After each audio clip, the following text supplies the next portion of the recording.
Lá, lá, lá. Tem uma gata no meu colo, tá, gente? Tem uma Malu no colo.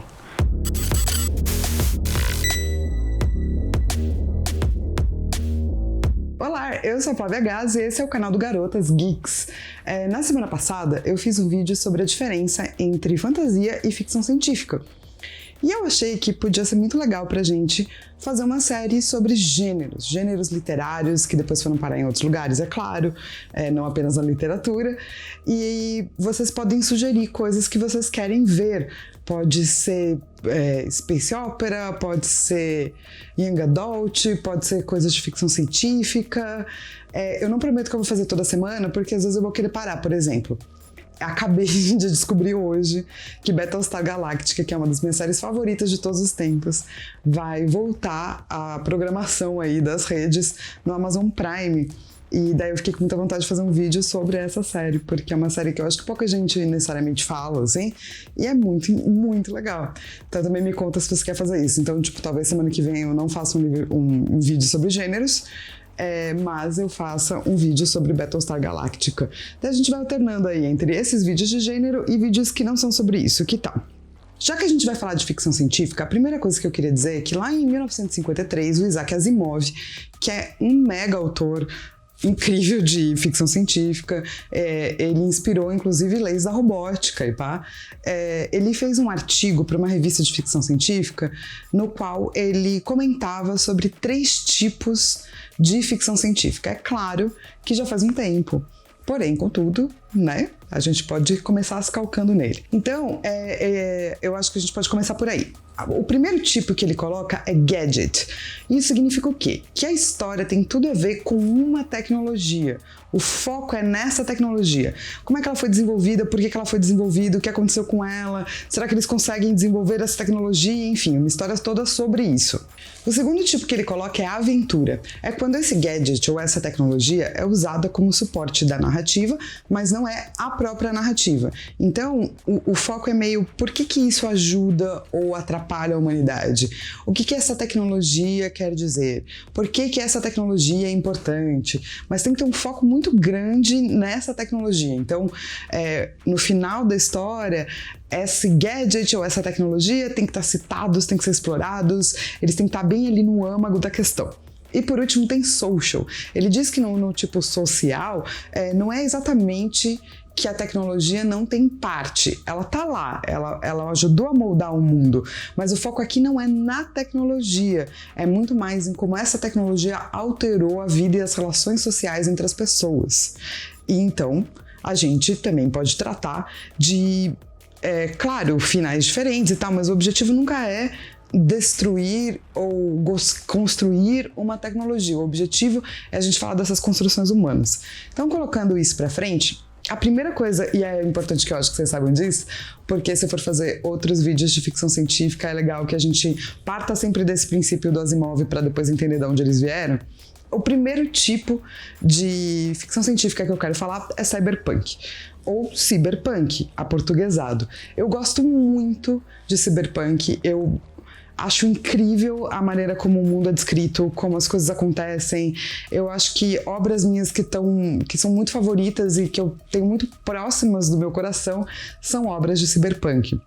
A primeira coisa que você tem que saber sobre cyberpunk é mais ou menos quando o gênero foi criado. O termo foi criado por esse escritor chamado Bruce Beckett, que escreveu uma história de ficção científica distópica de cyberpunk em 1980. Ele foi só publicado em 83. Mas o gênero foi solidificado mesmo, muitos dizem, em Neuromancer, que é um livro do William Gibson. Esse livro é tão importante, tão relevante, que certas coisas como o termo cybercultura, Matrix, vieram daí. Inclusive Matrix, o filme, é altamente inspirado em Neuromancer. Os livros não é só um, mas o primeiro é o que foi mais relevante para a criação do gênero, mas os 3 livros dessa série de Neuromancer foram lançados aqui no Brasil pela Aleph. Então, se eu fosse você, eu dava uma olhadinha lá. Então, vamos lá. O primeiro dos punks, porque depois vai ter steampunk, um monte de punks. O cyberpunk foi o primeiro de todos eles. E ele meio que determinou um guarda-chuva aí para todos os outros gêneros. Então, mesmo que seja steampunk ou afropunk, existe similaridades entre eles que foram calcadas primeiro por esse gênero chamado cyberpunk. A primeira coisa que você tem que saber é que, como ele faz parte do gênero social, sim, então existe um tipo de tecnologia que é muito importante, e essa tecnologia, ela alterou as relações sociais. Mas o gênero cyberpunk, ele traz um tom mais sombrio, mais difícil, as relações humanas não tão legais, as pessoas não estão vivendo bem, a gente está numa distopia, ou à beira de uma distopia, ou num mundo pós-distópico. O importante é que não existe um floreamento muito bonito dessa nossa visão do que é tecnologia. Pelo contrário, o mundo pode ser ainda mais sujo ou pior do que você imagina, exatamente por ele conter esses elementos de alta tecnologia, porém de pessoas que não vivem à margem do sistema. Se eu tô falando tudo isso e te parece muito próximo, é porque o cyberpunk, ele se passa num futuro que pode ser longínquo, mas esse futuro tem que parecer meio que daqui a pouco. Entende? Então, quando lançaram os computadores e começaram a lançar várias coisas e veio o Neuromancer, o cara tá falando de um futuro muito provável, que a gente vai colocar tudo isso em rede aí logo menos. É um futuro onde estamos todos conectados, porém quase todos criminalizados. Se isso parece o Brasil de agora, sim, é verdade, gente. É por isso que a gente tem uma relação muito próxima aí com o cyberpunk. E é muito importante dizer que a tecnologia, ela é abusada, ou seja, existem pessoas que têm poder e essas pessoas vão pegar essa tecnologia e usar de uma forma onde elas mantenham seu poder, ou elas tenham prazer, ou elas tenham alguma coisa que elas querem, enquanto o resto da população não tem. Assim, protagonistas de cyberpunk, eles geralmente são pessoas que estão à margem do sistema. Eles são mais anti-heróis. Então lembra, a gente tem heróis heróicos, que são heróis que realmente são bonzinhos e querem salvar o mundo e tal. Você tem anti-heróis que às vezes querem chegar em boas coisas, mas os métodos que eles usam não são tão legais assim. Então, geralmente, você vai ter pessoas muito mais cinzentas e mostrando mais facetas do comportamento humano, e nem sempre esse comportamento vai ser legal quando você trata de uma realidade cyberpunk. William Gibson, no livro Neuromancer, ele vai chamar os protagonistas ou o protagonista dele de um pichador virtual. Ou seja, ele vai colocar a pessoa à margem, então, quem é um pichador até hoje não pode, não sei se você sabe, mas não pode, pá, apesar de toda essa arte que existe aí nas paredes de São Paulo, por exemplo, mas ele é quase como um hacker meio pichador que tenta funcionar nesse novo mundo com essa tecnologia. Geralmente, os inimigos ou os antagonistas principais de um cyberpunk não são pessoas, mas são megacorporações que acabaram se utilizando dessas tecnologias, se utilizando de todas essas coisas para ganhar lucro, e daí, obviamente, seus donos vão aí dentro, porém, contudo, o foco ainda é em algo quase inatingível. Você destruir uma grande corporação é uma coisa muito complicada. Então, a realidade onde vive o protagonista de uma distopia cyberpunk é uma realidade muito complicada, porque o que ele está enfrentando é algo que é muito difícil de você realmente conseguir destruir. Inclusive o cenário urbano vai ser um cenário meio cheio de coisas, cheio de luz, destroços, coisas esquecidas, coisas que estão lá há muito tempo, enferrujadas, vai ser uma coisa meio dura, assim. E cidades de grande centro populacional, tipo Hong Kong ou Xangai, foram usadas várias vezes como inspiração, exatamente por terem displays muito grandes, então muita tecnologia, por outro lado, muita gente tentando conviver ali no mesmo espaço. E uma das coisas que eu acho muito legal em distopia cyberpunk é que geralmente o robô, a inteligência artificial, ou seja, outras coisas que não são humanas que estão lá, eles transformam a linha entre ser humano uma coisa muito pequena e fúlgida. Então, a qualquer momento, o que não é humano pode ser mais humano que o humano. Se você pegar Blade Runner, por exemplo, o filme antigo, você vai se lembrar que o replicante principal, assim que ele vai morrer, né? Porque ele tem um tempo só de existência. Ele faz um discurso extremamente poético sobre o que é viver, muito mais do que qualquer outro humano que passou ali por aquele filme. E uma das características muito importantes do cyberpunk é o niilismo. Eu falei, né, naquele primeiro vídeo que a filosofia ela tem uma grande parcela de importância para peças e obras que são de ficção científica.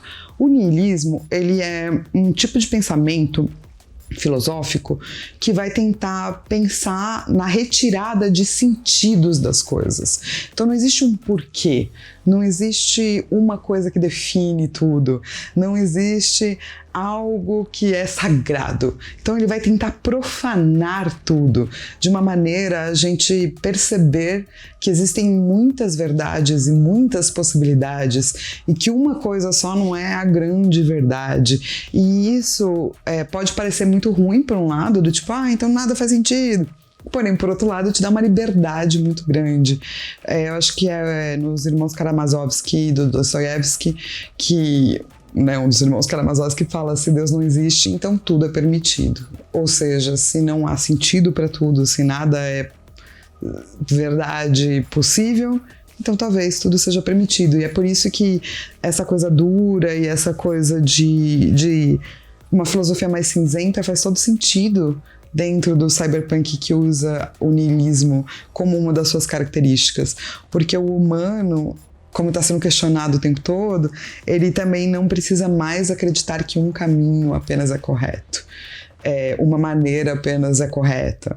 Então, os protagonistas podem passear aí entre aquilo que a gente chama eticamente dúbio ou moralmente dúbio. E como eu falei, é muito difícil você enfrentar o antagonista de uma obra cyberpunk. Então, muitas vezes o final vai ser agridoce ou talvez impossível. Então, se é possível destruir aquele antagonista, você vai ter que ter perdas muito grandes para poder compensar tamanha façanha. Então ele não se calca ali em deixar tudo fofo apenas. Eu tenho algumas recomendações para vocês verem ou lerem sobre distopia cyberpunk, se vocês acharem legal aumentar aí o escopo de entendimento. A primeira é um anime chamado Akira. Akira tem essa questão das motos e da coisa meio suja e as pessoas todas vivendo juntos e corporações e problemas e muita tecnologia. Isso é muito importante. Alta tecnologia, pouca qualidade de vida. Isso é bem representado em Akira, além da questão de até onde a tecnologia pode ir, o que nos transforma em humanos ou não.